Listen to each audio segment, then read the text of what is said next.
Well, Peter Obi, the standout figure of Nigeria's 2023 presidential election, is preparing for another run at the presidency in 2027. The former Anambra State governor finished a close third in the last polls, riding a wave of youthful support and political enthusiasm that reshaped Nigeria's electoral conversation. Obi says he's contesting again because he believes he is now better equipped to confront the country's worsening economic and security challenges. But Nigeria's political terrain looks very different today. Since the 2023 election, President Bola Tinubu and the ruling All Progressives Congress have consolidated power across the political landscape. Some analysts argue that Nigeria has not witnessed this level of single-party dominance since the return to the democratic rule in 1999. This raises a critical question. Can Peter Obi once again galvanize the kind of energy, loyalty, and grassroots mobilization that made him a formidable force just 4 years ago? Or has the moment passed?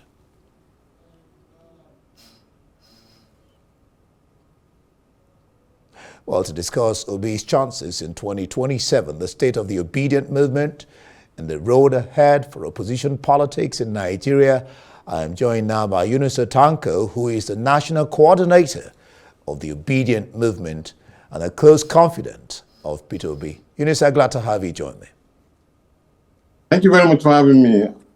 Great. Finally, the cat has been let out of the bag.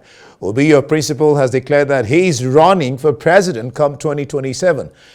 The question is, why now? Why did it take him so long? Well, as a leader and who believe in the movement, beliefs of the people, he decided to consult widely. And in consulting widely, he started with his inner caucus, discussing with them, going back to his root, discussing with his people, let them understand and let him listen to their approach.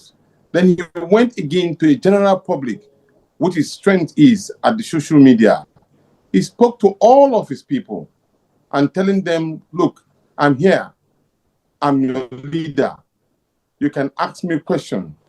And this is very rare in leadership in Nigeria.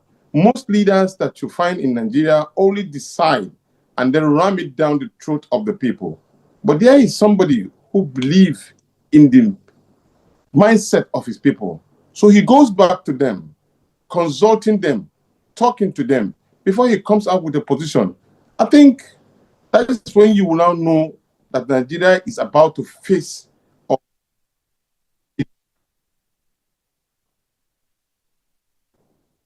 The next question will be, under which platform is Obi contesting? Is it the Labour Party LP or the ADC? Some media are reporting that Obi lawmakers, Obedience, are set to defect to ADC on Wednesday, that is tomorrow. In fact, one paper reports that spokesperson for Obi, Val Obianyim, confirmed it on Sunday. So which platform is Obi running on? You can see me smiling. I have so much good people in me, and I'm so happy, not because of anything, but because of the fact that a lot of people are waiting for Obi to make a decision. That means he is wanted around the world, even in Nigeria and around the world. That is a valuable asset. So I would allow His Excellency to let the cat out of the bag by himself. And that he will do. And like when he was on the media space, he made it clear that he has been part of a coalition. And that coalition has produced a political party. So he's working very close with that coalition. He has been part of it. He has contributed to it. He has made it his as of today. So therefore, whenever he's going to make his own pronouncement, it's going to be something that everybody will be glad and be happy about. Because he is a team player who believes that Nigeria must be rescued at this moment. Because we are suffering so much at the expense of people who do not have good intention toward this country. So His Excellency Mr. Peter Obi will make his pronouncement very, very soon.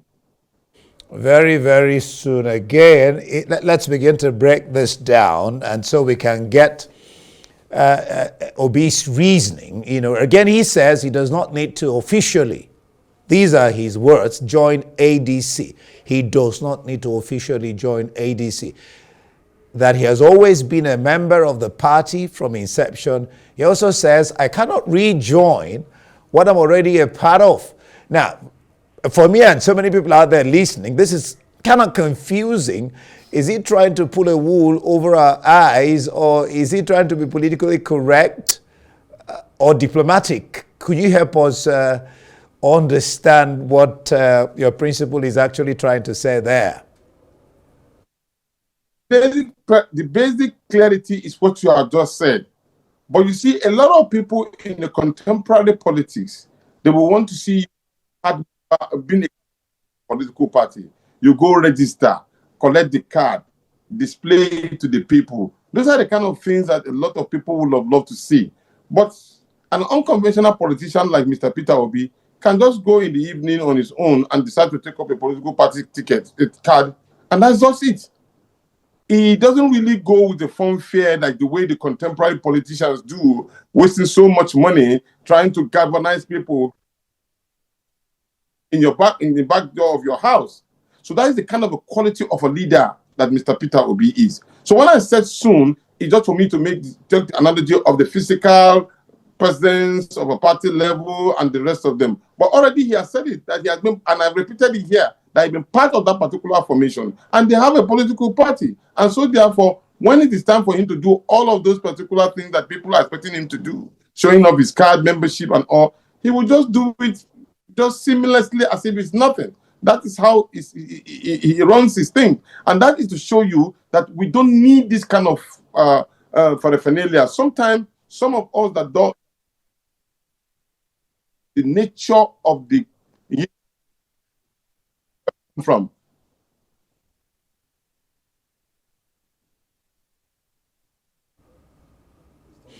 Oh, all right. Looks like the connection is having a little. Oh, I didn't know you had stopped. All right, it wasn't the connection. Yunusa, I didn't know you had stopped talking. I thought it was the connection that we had probably losing connection with you. Okay, no problem. From what one can understand, the point you're making, Obi is a simple person. He doesn't like all the razzmatazz, the noise, going to broadcast to the whole world that you have done. You've taken a card or you've done this or that. So I'm sure being a close confidant, you would know. Are you saying that he is now a registered card-carrying member of the ADC party? In other words, has he resigned as a member of the LP? That was what I'm just trying to explain to you. And those are processes that he will embark. At the time to do it, everybody will see. No, he doesn't do things in secret. He does it publicly. And so when he's going to do it, everybody will. That was when I was answering the question, when you said, I said soon, very, very soon. And that answered your question that all these processes will be done by him at the time he feels it's right. He can do it seamlessly without anybody really knowing about it. And all he needs to do is just publicize it. So please be patient. Mr. Peter Obi will do what is necessary for him to do for the interest of the Nigerian people. And that has always been his lot. Continue. Let me take you back to a question I asked earlier on. I don't know whether I got your answer on that. The fact that Obi, lawmakers, the Obidient, are set to defect to ADC on Wednesday, that is tomorrow. Is that correct? Are we expecting that tomorrow in Enugu? I think I said in Enugu or something, people from Ebonyi and other states will gather there. Can you categorically tell the viewer watching that this is what's going to happen tomorrow in Enugu? People speculate a lot of things because of the kind of interest they have in the person of His Excellency, Mr. Peter. Feeling that let the at the right time he feels he do it. So please and please, I will not speculate. I will only wait on the fact that the time he wants to do what is necessary and is very, very much aware of it. It will not take so long, and the consistency that people are showing in His Excellency, Mr. Peter Obi. So please be patient. It will unveil itself at a very short time. All right, Yunusa, but this is not really about speculation. The information is that Val Obienyim, I'm sure you know Val Obienyim, who is his spokesperson, confirmed this on Sunday.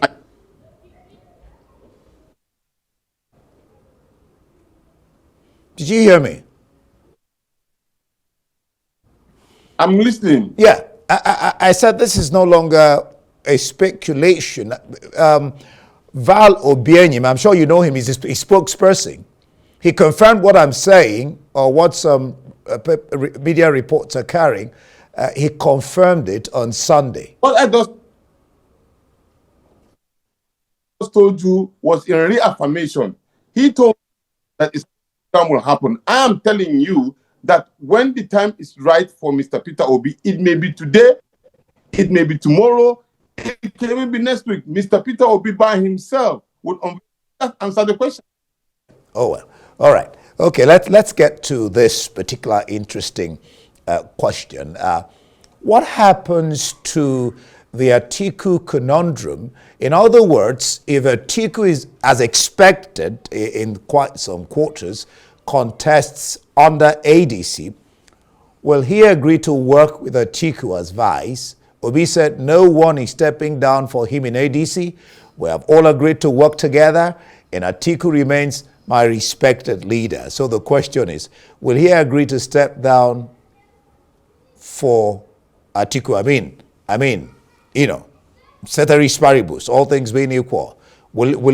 Is there a chance he will agree to work as a vice, run as a vice? By extension,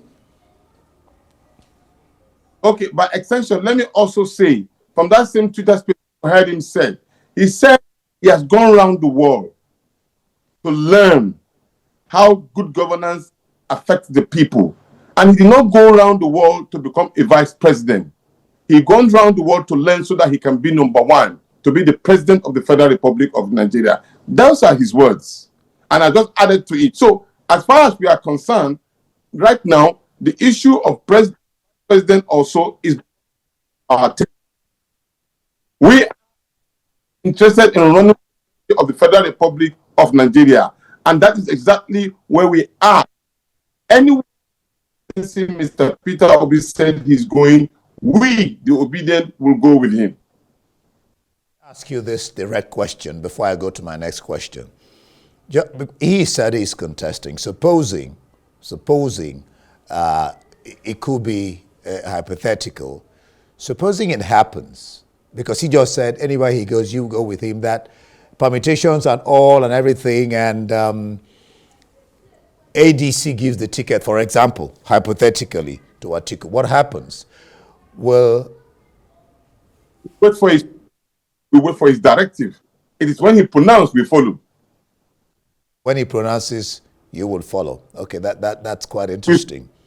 Now, what are his chances of winning? I mean, you followed my lead-in. What are his chances of winning if he contests against Tinubu, the incumbent president, incumbent APC leader, who now has almost all the governors, with the exception of Osho? He's now in Accord, Oyo, Bauchi, Adamawa, Abia State. Of course, Abia belongs to LP. Zamfara, NMPP, I hear, may soon join the APC. So with the way things are, what are the chances of your principal winning against an incumbent who almost has all the governors of all the states, knowing how politics is played here in Nigeria? Let me be modest. He has a very fantastic chance. This is somebody that was not given any chance whatsoever before.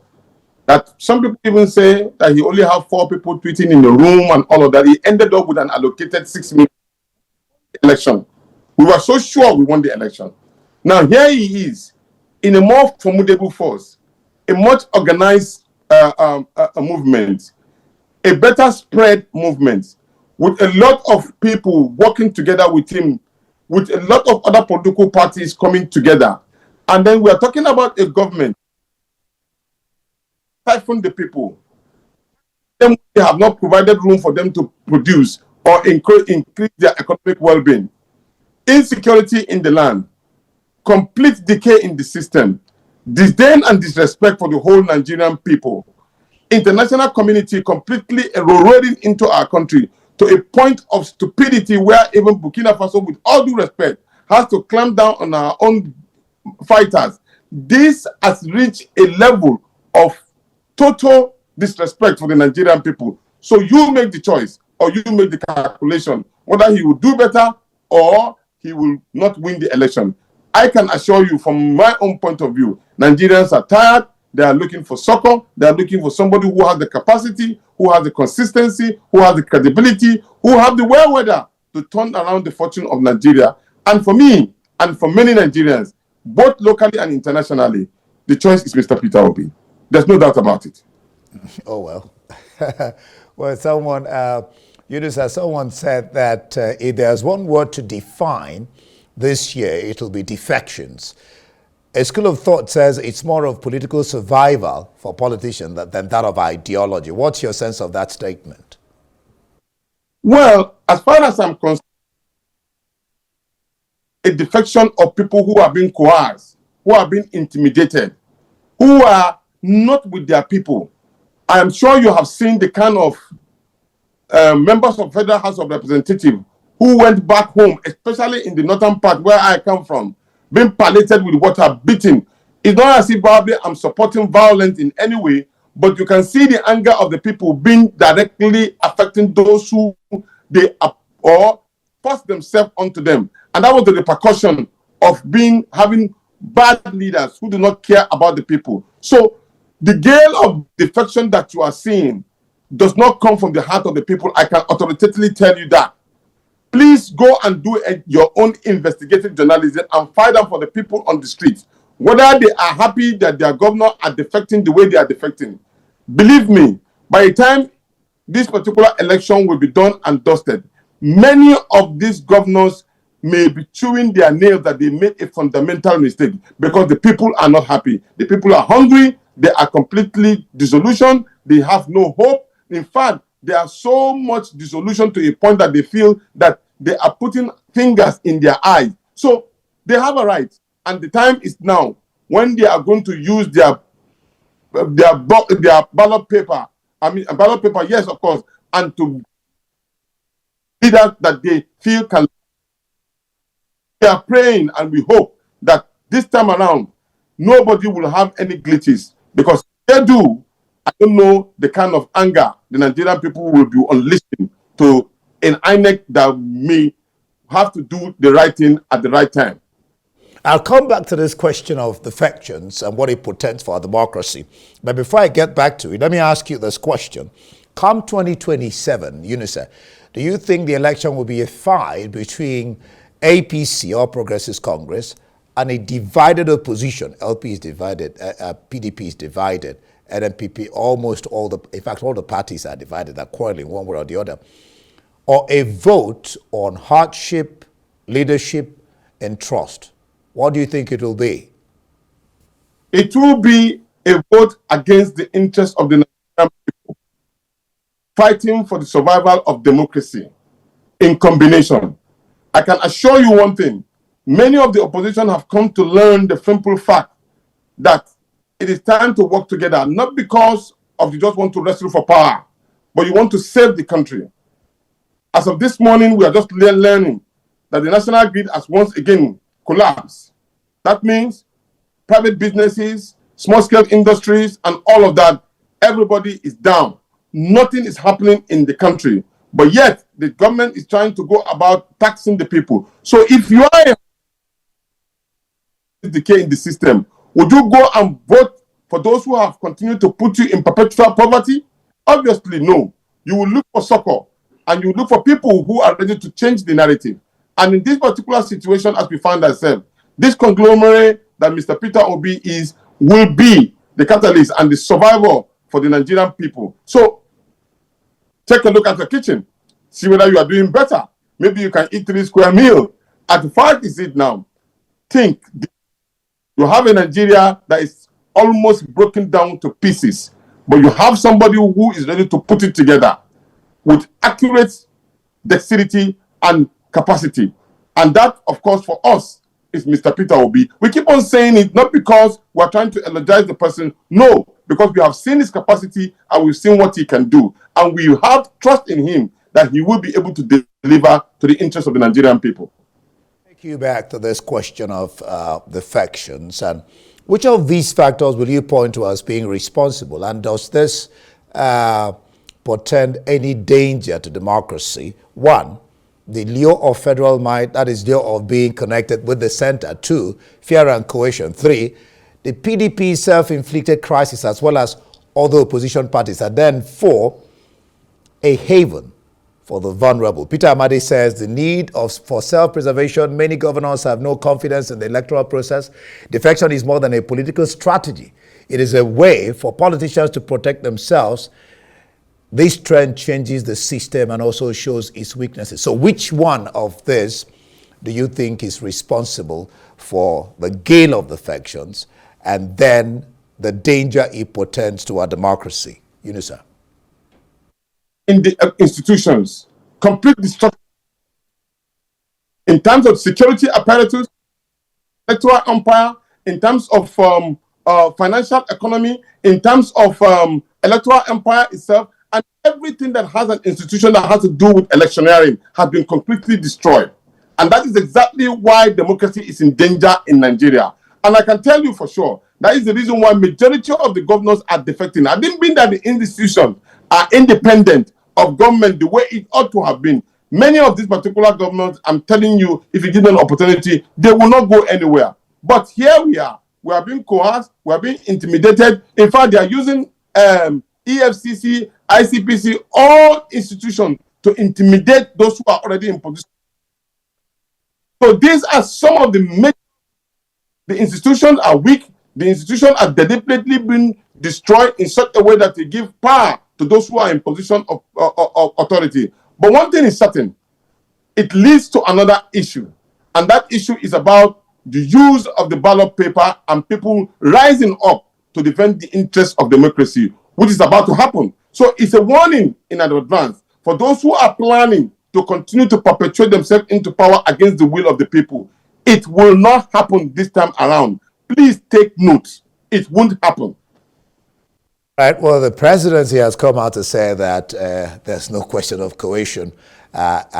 People are leaving their parties because of what they couldn't find there, rather what they can find in APC. Yunusa, we watch and see whether what you're saying holds sway come 2027. We're still some way off there. Yunusa Tanko is the national coordinator of the Obidient movement and a close confidant of Peter Obi, the poster boy. Thank you so much, Yunusa, for being on the program. Thank you.